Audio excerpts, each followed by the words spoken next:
Welcome to a midweek edition of A Moment of Clarity with yours truly, Aaron Thomason. Today I wanted to talk about a person. I want to talk about Kobe Bryant. And as we remember, and we all probably remember where we were this time last year when we got the news of the tragic helicopter crash where Kobe, his daughter, and 9 other people died. And so one of the things about success is that it leaves clues. And there's no doubt that Kobe Bryant was one of the greatest basketball players that we've ever seen. He was going to achieve different things in other industries where he had already won an Oscar post his basketball career. Is that there are principles that successful people have that actually give us an indication on how we can apply those to our life, right? So I actually had the opportunity this week to listen to a podcast in which Kobe was the guest, one of his last interviews before he passed. And the interviewer asked him this question. So Kobe, what did it take for you to become great? And he mentions this idea of removing the option of self-negotiation.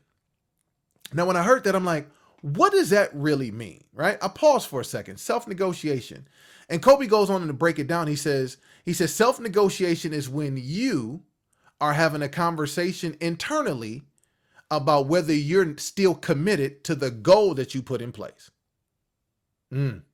Yeah, I know me. I'm guilty of self-negotiation, right? And what he began to say is that if you remove that option, that if you've committed to it, then there's no other option but to go to work on the path that you've committed to. I said, Now, because I've been guilty of self-negotiation and allowing for this negotiation to pause my progress, I said, what did I do? I think there's 3 things that I did that have allowed for me to hit every goal that I've set. Is 1, I told somebody. Yep, that means I let somebody into my business. That means I had to tell them like, hey, listen, I'm trying to lose this weight. I'm trying to save this money. I'm trying to get this promotion. I got to expose and put myself out there. And for a lot of us, that's uncomfortable because guess what? We don't want nobody in our business. We don't want anybody to have anything on us that they can come back and say, you ain't this and you ain't that, because you know something, Aaron, everybody's haters anyway. That's what we tell ourselves to keep us comfortable, that allowing ourselves to be our North Star, ourselves to be our God, so we don't tell anybody. So then when we start having that conversation, that inner conflict, the angel on one shoulder, the devil on the other, when we start having that conversation, guess what usually loses out? The goal and the progress. So that's first. You got to tell somebody. Second thing you got to do is you got to make yourself uncomfortable. Because guess what? The thing that you're trying to move towards doesn't actually exist in your life unless you get uncomfortable. But the environment around you needs to be uncomfortable. So what does that mean? Maybe it's your favorite pair of shoes, or maybe it's your favorite outfit. Maybe it's your favorite restaurant. Maybe there's something that you like that you actually got to give up. And you got to give it up until you hit the goal. So that means that, hey, you said you're going to work out 10 times in the next 14 days, right? Then that means maybe you can't have your favorite snack. You can't actually wear your favorite pair of shoes. You may not be able to do something that you love to do so much until you hit that goal on the road and on the path of becoming excellent and great. Third thing you got to do is get back to work, right?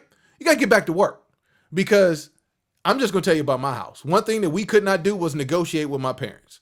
And one of the reasons why they didn't want you to negotiate, when they heard the butt mama or the butt dad, they knew there was no progress getting made because we're standing still trying to figure out what the new path forward is. And my parents had already spoken and said what the path forward was.